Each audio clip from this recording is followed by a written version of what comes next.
Today on the Bass channel, we're taking a deep dive into the XO variable crossover from Great Eastern Effects.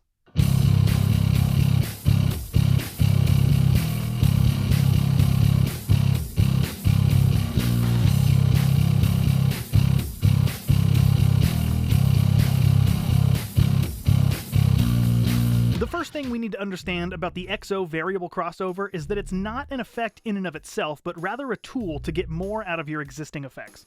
To put it simply, the XO takes your input signal and splits it into high and low frequency bands and sends those into two separate loops.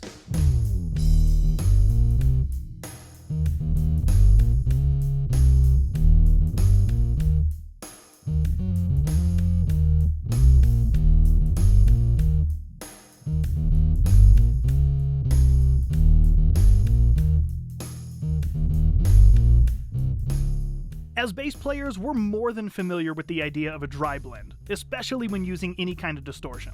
In the past, this was best achieved with the Boss LS2 or another similar pedal such as the EHX Tri-Parallel Mixer or the JHS Switchback. While those pedals worked great at providing a parallel clean signal, they weren't necessarily designed with only that purpose in mind. These pedals are more focused on loop switching, whether it be switching between two different effects loops or between two different outputs. The clean blend feature was more of a bonus hack than anything else.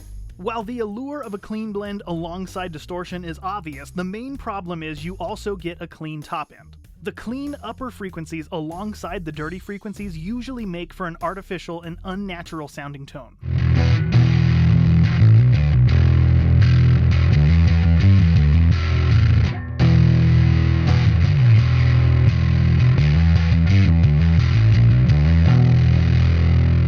This is where the XO steps things up a notch. Rather than two identical loops, each loop is separated by frequency, meaning you can send the upper frequencies through the distortion, or really any effect, while keeping your clean signal focused on only the low end, giving you a much more natural sounding dirty tone.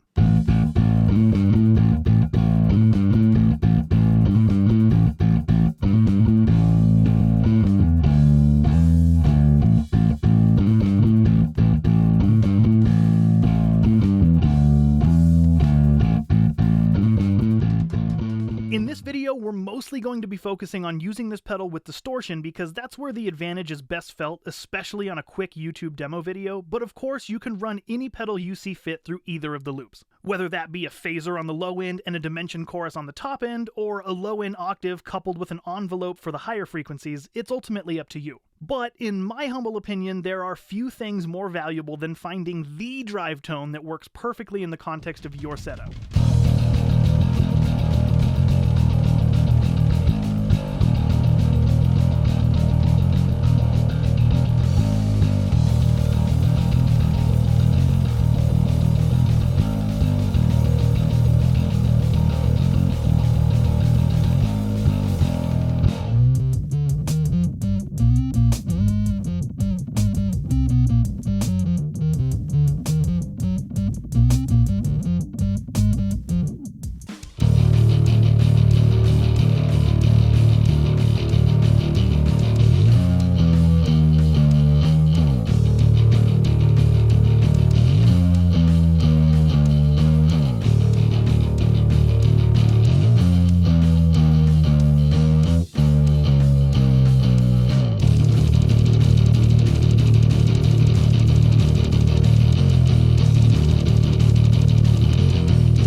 So now that we understand what the XO does, let's take a look at the controls. It's also good to point out that up until now, all of the tones you've heard are fed from the XO main out into a Kemper profile of an SVT. But for this next example, instead of having both loops feed back into the pedal, each pedal out is running into a separate input on the interface. From there, the Ampeg SVT Suite plugin has been added for some level of consistency in the overall tone. I've set it up this way so you can hear each loop on its own throughout the upcoming changes.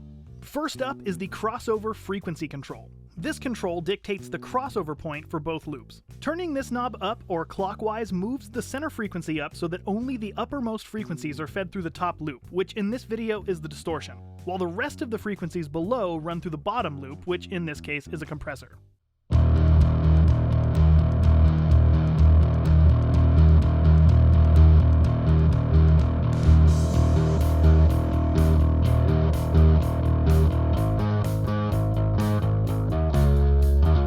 Now let's go back and hear that same sample again with just the low loop soloed. You'll hear more higher frequencies fed into the compressor as the knob rotates clockwise.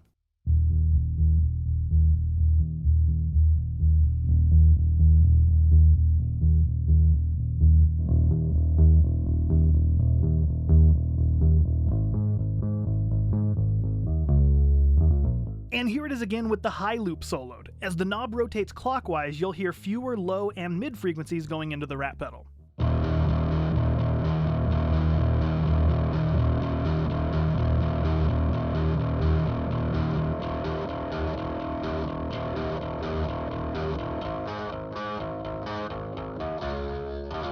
Turning the knob in the opposite direction has the opposite effect. More frequencies are fed through the top loop, or distortion, while only the lowest lows run through the bottom loop, or compressor.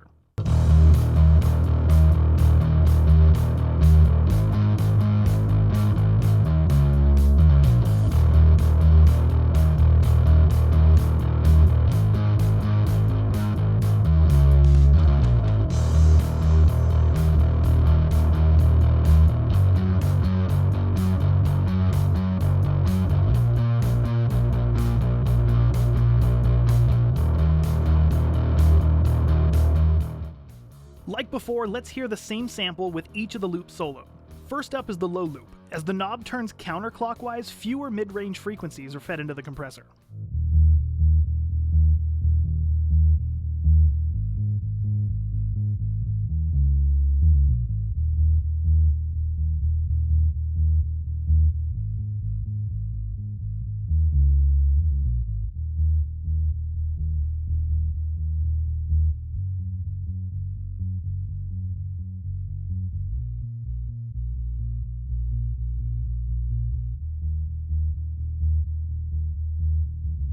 And on the high loop, you'll hear more mid-range frequencies running into the distortion as the knob turns counterclockwise.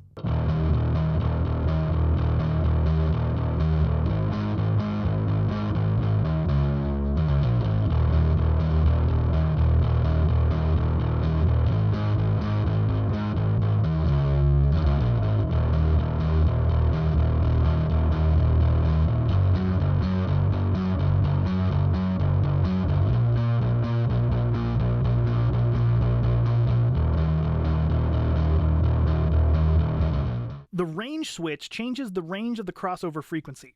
With the switch in the up position, the crossover is optimized for guitar signals ranging from 300 Hz to 3.4 kHz. With the range switch in the down position, it ranges from 50 Hz to 600 Hz, which is more optimized for bass.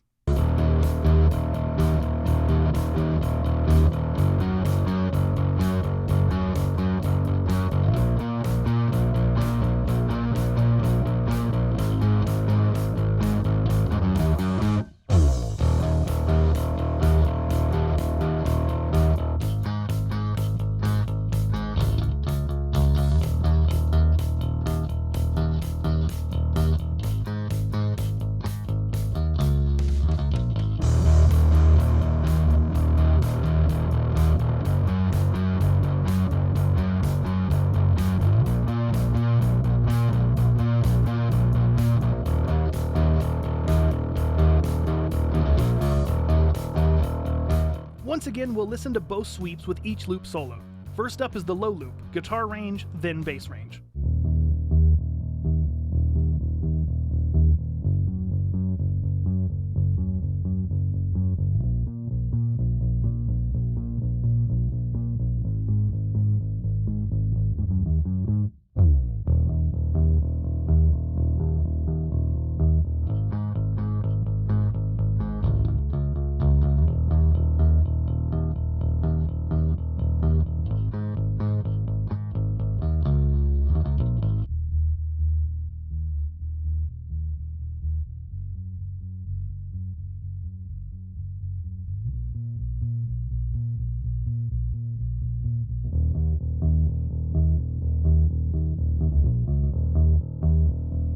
And now the same thing with just the high loop.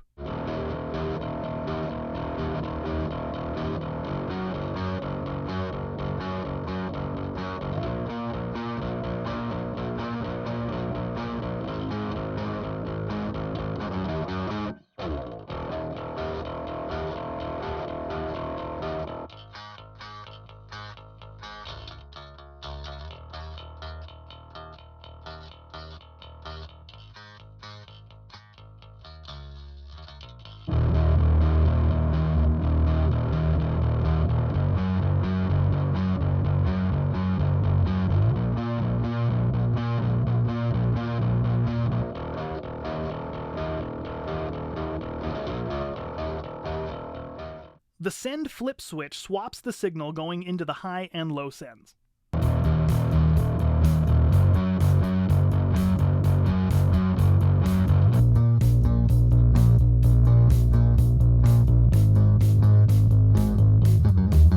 One more time, let's listen to each loop on its own during the flip.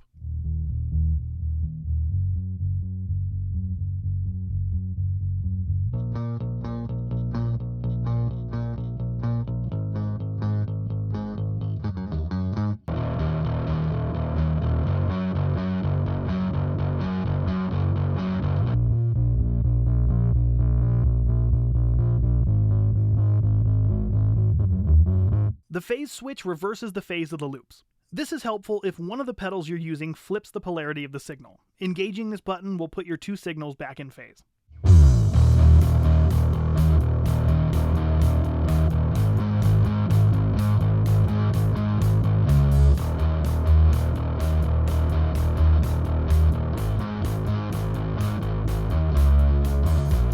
At this point, I'm going to switch back to the previous setup of both loops returning to the pedal and going into 1 amp to better show the next couple of features. The return balance knob adjusts the relative level of the two loops. This is an easy way to quickly balance the levels of each effect.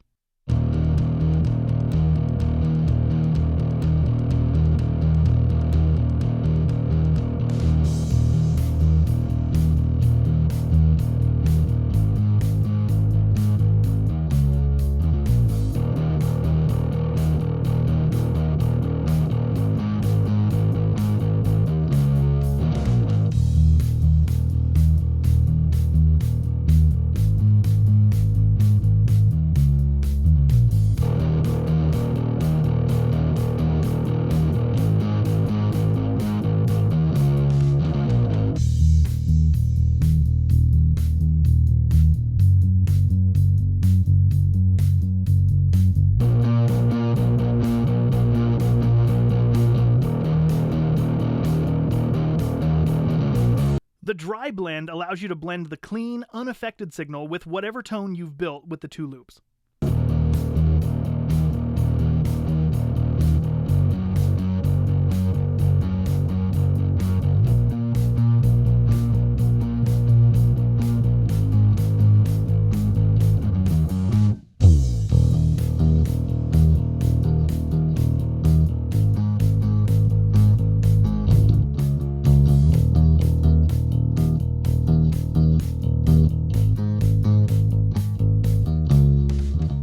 We talked a minute ago about the LS2's clean blend function as being kind of a bit of a hack. Well, this pedal also has somewhat of a hack of its own.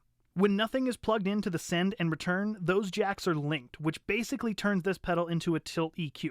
You then use the return balance to tilt the signal darker or brighter.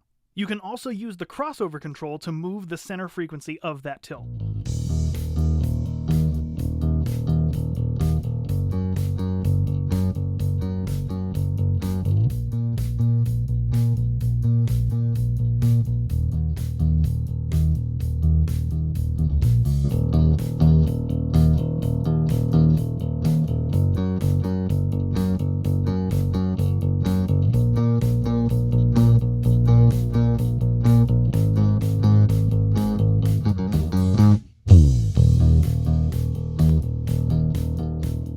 And finally, you can also use this pedal in a bona fide biamp setup. One send will output the selected high frequencies to the guitar amp, while the other sends the selected low frequencies to the bass amp. You can also run another full frequency signal to a third amp using the out jack and turning the dry blend all the way up.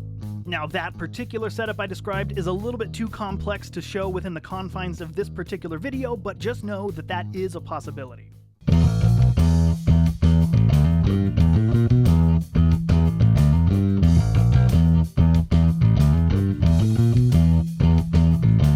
And that just about covers the basics of the XO variable crossover. Again, there are so many ways to incorporate this pedal into your setup that we couldn't possibly even begin to scratch the surface in this particular video. However, for bass players, combining a drive with your clean low end or even an octave or compressor like we've done here might be one of the more popular setups. I know that I've been waiting for a pedal like this for years. You may even remember I made a video a few years back setting up a makeshift version of something like this using an LS2 with two 10-band EQs to get close to this effect. While my method was one long way to go, having all of that functionality in one standard size pedal is much more convenient than having 3 or more pedals do the same job. So if you want to learn more about the XO variable crossover or get one for yourself, head over to greateasterneffects.com. If you liked this video, please help us out by doing all the YouTube algorithm stuff, likes, dislikes, comments, subscribe, send to your friends, show your grandma, whatever. But until next time, be safe, and I'll see you later.